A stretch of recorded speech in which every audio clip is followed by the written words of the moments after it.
Just before Grenada's last general election in 2018, the Parliamentary Elections Office recorded an approximate number of 78,000 registered voters who were eligible to exercise their voting rights. Today, this number raised to 84,152 voters eligible to exercise their voting rights for the 2023 constitutionally due elections. Voter and Civic Registration Officer Ferdinand Phillips says there are many factors that contributed to the increase in numbers, one of which is an increase in our population, which includes nationals living in the diaspora. Some of the figures can be explained inside here.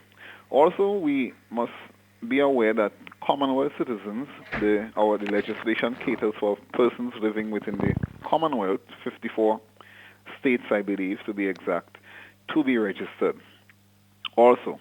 And so these persons, once they have met the requirements, are able to come into the country and to get registered. So this may factor in somewhat. And then, of course, we are also aware that there are quite a number of persons, Grenadians that is, living in foreign countries. Trinidad, for example, United Kingdom, United States, and Canada, and the larger European Union or the Caribbean islands. We do have a large population, and quite a bit of them are registered. We do have from time to time persons from Guyana, persons from Jamaica, who are actually living and working in these places, coming back, spending some time, getting registered because they are Grenadians. And so several factors will contribute to that quite high figure we have here as on our electorate. And so we do understand if persons would express concern, but if you really do a scientific approach to that whole thing, the figures can be easily. The registration officer expects that these numbers will grow in the coming months as Grenada's next general election is constitutionally due in 2023. I would say the numbers definitely will uptick.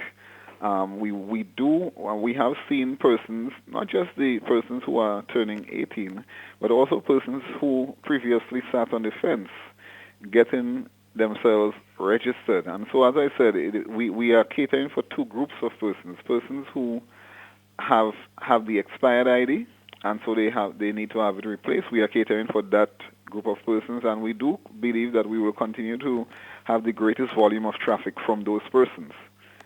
But we also recognize that there are several persons out there who have finally decided that they are going to get involved in this aspect of nation building. And so to do so, they need to get registered. And so we do believe that the figures would see, a movement in the positive direction. Meanwhile, the general public is being notified that all parliamentary elections sub-office and the head office will be closed on Thursday, January 27, 2022, to facilitate a meeting that will improve its service offered to the populace. For GBN News, I am Rena Pett Thomas reporting.